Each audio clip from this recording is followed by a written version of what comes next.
Good evening, my name is Sebastian Mihajlov. I'm an international master from Norway, and I'm here to take you through the game Ian Nepomniachtchi against Magnus Carlsen from the very first round of the Skilling Open. And boy, this game was an experience, to say the least. So let's just jump right into it. So e4, e5, knight f3, knight c6. Ian Nepomniachtchi chose to play bishop b5. So here we have the Spanish opening. So Magnus already, after 3 moves, he played a surprising move, knight e7. And this is certainly strange, because normally you would like to place your knight into the center with knight f6, or kick away the bishop with a6. And both of these moves are very, very popular in this position, and arguably better.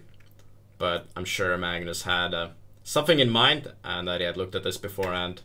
So knight g7. Ian Nepomniachtchi continues with knight c3, developing the other knight. Magnus moves his knight to g6, so he can place his bishop on c5.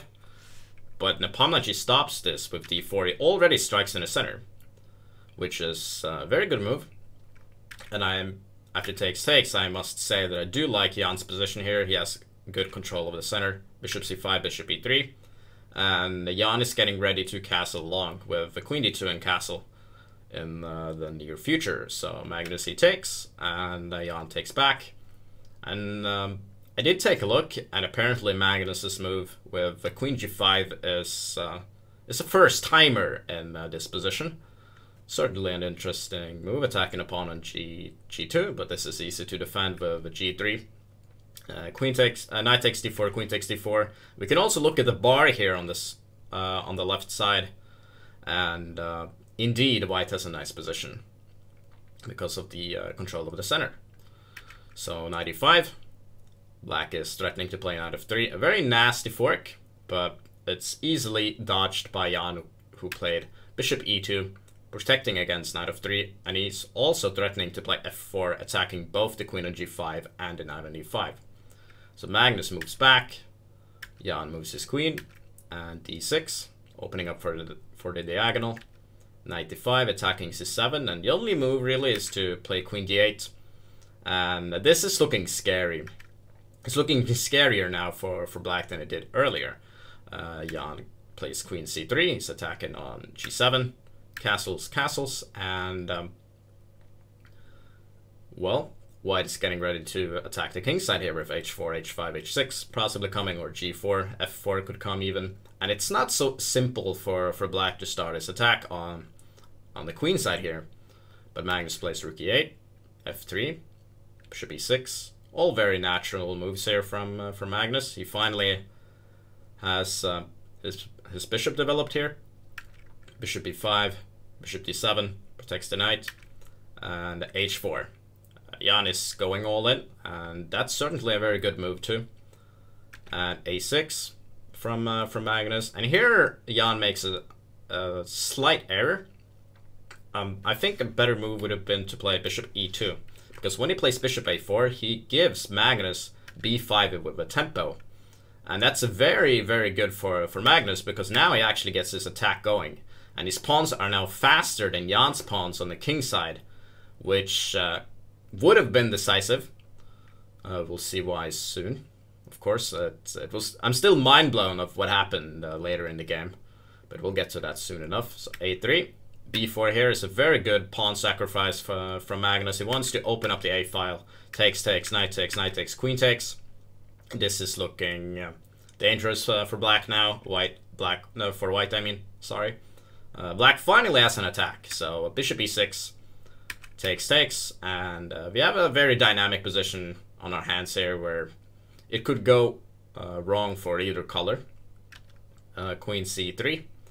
Just moves the queen out of the way. h5. Magnus wants to stop Nepomniachtchi's pawns, and also he creates a square for his king if that's needed. b3. Kind of a safe move as well.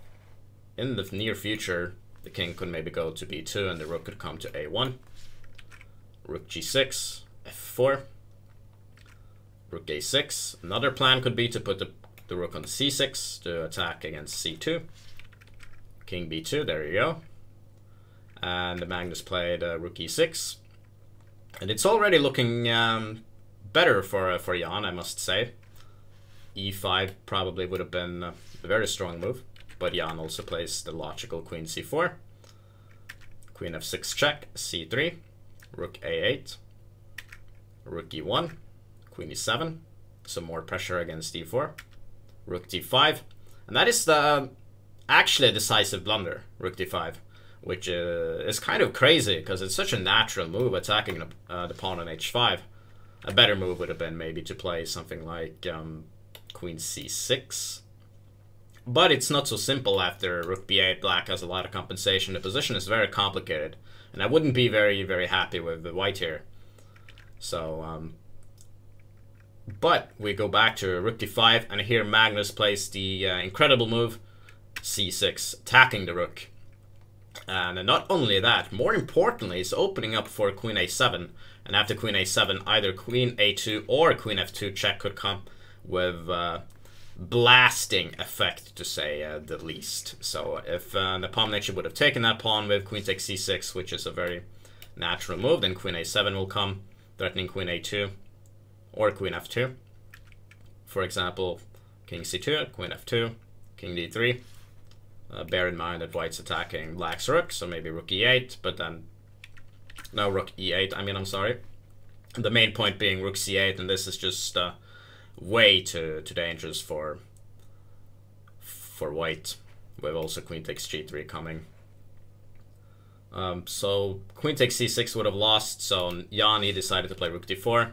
But it doesn't help, because Magnus, he strikes with d5.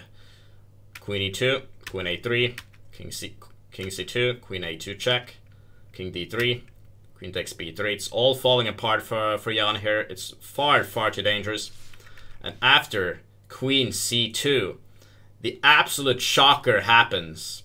This has happened to everyone, I would say, who has played chess online. Magnus, he makes a slip and plays queen b4, which of course hangs the queen. I can't imagine how he felt after making that slip. Oh man, it was absolutely incredible to watch. I just can't imagine how he must have felt after playing that, because of course this position is winning. It's far, far too dangerous for Nepomniachtchi. Nepomniachtchi, he gets a gift. He simply gets a gift right into his hands here, and after queen b5 check, and maybe king d2 looks fairly logical. It's too difficult to protect every single target here. For example, after rook g6, rook e3, and then all of a sudden c5 could come, or maybe d takes e4 to open up the position even more. Rook a1 could come, queen f1 also in the future. This is white's not going to survive, but instead Ian Nepomniachtchi gets a gift right into his hands here after queen b4, and he gets off to a great start with a victory over the world champion.